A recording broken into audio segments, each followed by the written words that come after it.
Hello beautiful people, it's Davina from the London Curls, and I know it has been such a long time since I have actually spoken to you all, but I have been just enjoying my life in Dubai. I have been here officially for 1 whole month, and as today is Eid, so Eid Mubarak to all of my Muslim subscribers, I decided to go for a different look. Don't worry, I haven't just completely changed as a person. I thought I'd do something a bit different with my makeup. There are so many beautiful Arabic women that are here in Dubai, and they wear such flawless makeup that I thought I'd take some inspiration. So I'm doing my hair slightly differently, as you can see. I've got underliner on for the first time in I don't know how long, even though it's already starting to smudge. Whoops. And yeah, I thought I'd try something a little bit new. But today I thought, rather than going straight back into hair stuff, which of course I will do, as I'm sure a few of you will be asking perhaps for a tutorial for this. If you want a tutorial, please let me know and I will do that for you. So leave a comment below. Let me go through the 10 things that I have learned since being in Dubai. Number 1, it's obvious. I know it's so obvious, and I think it's ridiculous me having to say this, but you cannot understand it until you've experienced it. It is so hot here. Okay, the only way I can describe the sort of heat here is like, as soon as you step out of any building, which by the way, there's aircon everywhere, which is a good thing, like a blessing, but also a curse, because then you just forget the heat outside. As soon as you step outside, especially if it's around midday, it is like walking into an oven. I'm not sure what it is in Fahrenheit, but every day since I've been here, because I came in August, which is like the hottest time of year, every single day since I've been here, it has been a minimum of 40, 41, 42 degrees. So it is hot. And then on top of that, in the evening, it gets humid. In the evenings, it hasn't been anything lower than like 33 degrees. So it's not even like it gets cooler significantly. So yeah, if you're coming here, it's best for you to know that it's gonna be a little bit hot and steamy, if you know what I mean. Yeah, everything takes a really long time here. Even if you're told that on a certain day something will be done. For example, when I first came, I was supposed to move into an apartment. I was told 2 days before, you're going to a hotel. I was like, okay. We were told we're staying in a hotel for a week. That turned into 2 weeks. We moved into our apartment, which I'll give you a tour of at some point. Don't watch the chair, I was gonna sit there, but it didn't work out. So we moved into the apartment, and then we were told we could sort out Wi-Fi. The Wi-Fi guy was supposed to come 2 days after we'd signed the forms and stuff, and it was a solid 2 weeks before he came. So everything seems to take like a long time, the visa application, everything like that. You've just kind of, as stressful as it is, especially as a Londoner, because you know Londoners, we want things now. Like, you just got to get used to it. You just got to take a chill pill, understand that here it's just like, if it gets done, it gets done. And then things will all start becoming a lot more carefree for you. There are no taxes. So, for example, what I'm getting paid here is considerably more than what I'd get paid in the UK, because you do not pay for any taxes here, which is amazing. However, that brings me to number 4. Having spoken to a Filipino woman that was doing my eyebrows, she did a fantastic job, by the way. I definitely recommend Benefit in the Sephora in the Emirates Mall. She knows what she's doing.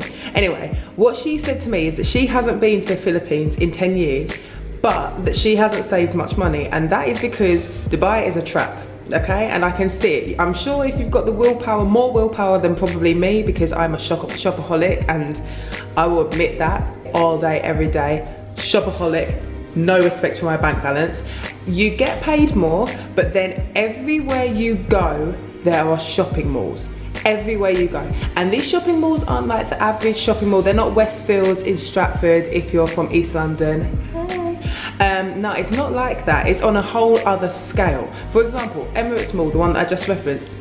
So you're in the Emirates Mall, you might want to go to a Cheesecake Factory, you're walking along. Oh, hold on, there's a ski slope.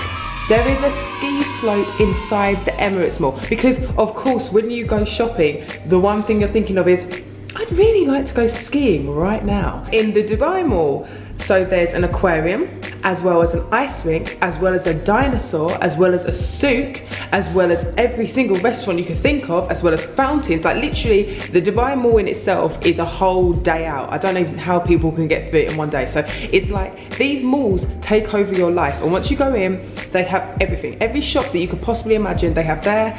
And trust me, that tax-free money goes very quickly, especially if you don't have much willpower like me. Anyway,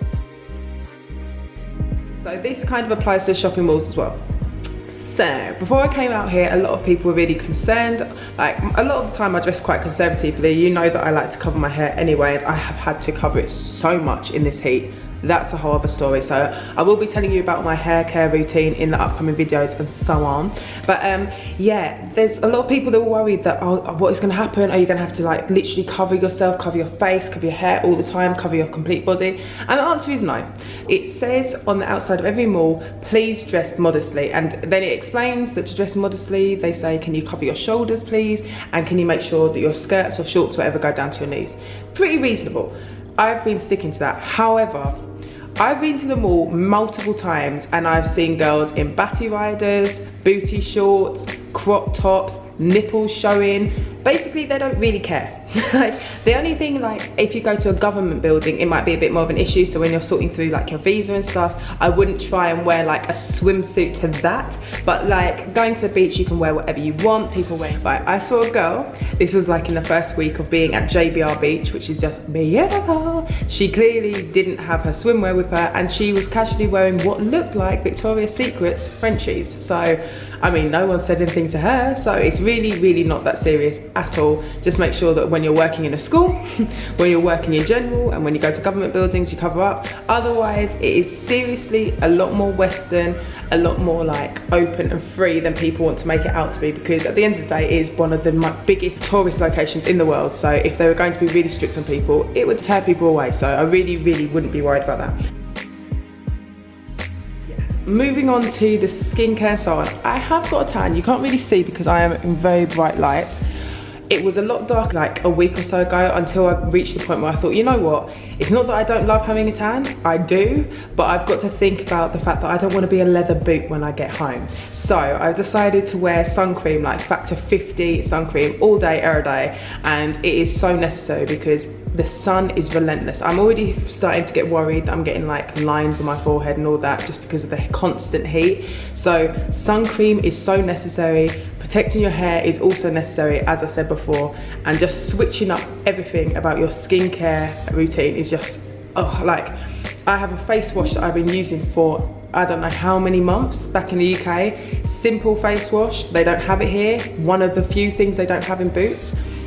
And I tried to find a face wash. First of all, you're going to find that a lot of the face washes and like creams and stuff do have skin bleach in them, which I'm not too happy about, as you can imagine, but obviously it's a cultural thing, and this is something that I've spoken about before in other countries like Thailand, India, lots of African countries, lots of Caribbean countries. Like, it seems to be the thing where if there's any sun and if there's people with slightly darker skin, skin bleach seems to be on the menu. But they didn't have my face wash, so I tried a new one. Too dry. My skin was dry. I've had to change up my moisturizer. Like, you've just got to find something that works for you because the sun is relentless and you need to fix that up, boo.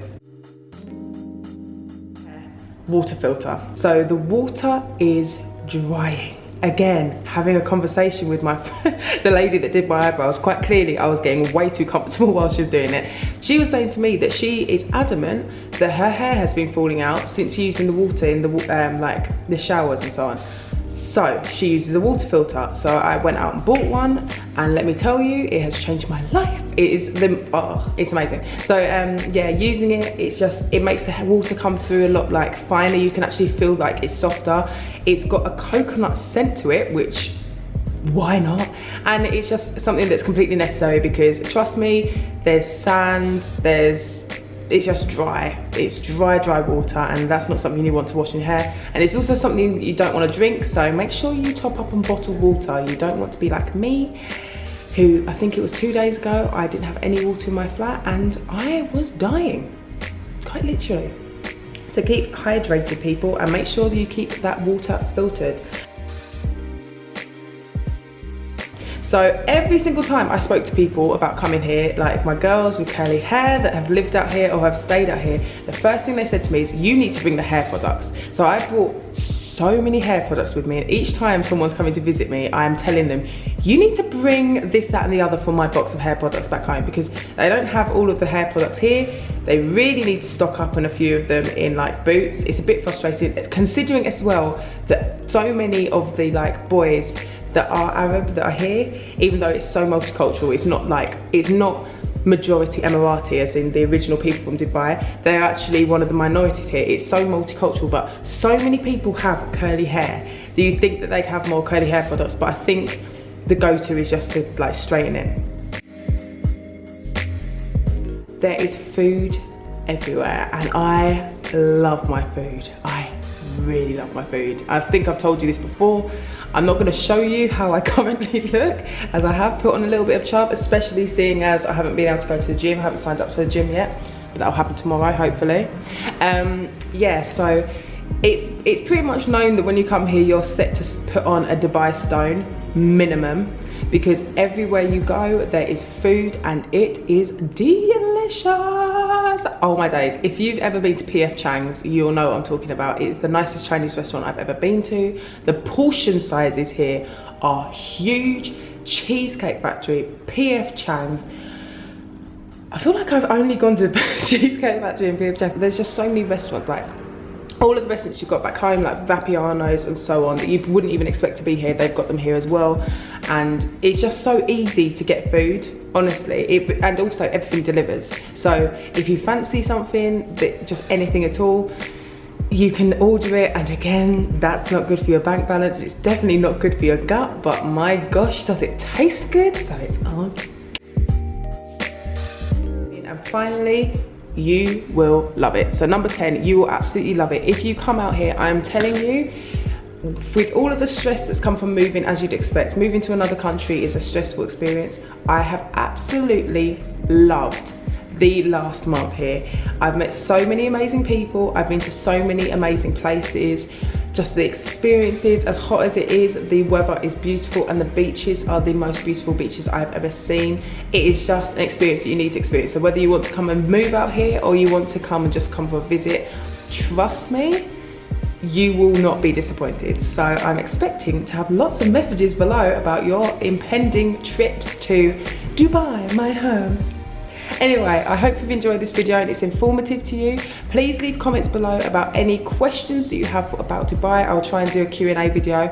Also, if you want any information about this look, this hair, or anything else just in regards to fashion and stuff over the next few weeks, please leave a comment below. But I look forward to speaking to you. I'm sorry I've been away for so long, but you know, I had to actually enjoy my time here. But yeah, I will speak to you all very soon. Bye.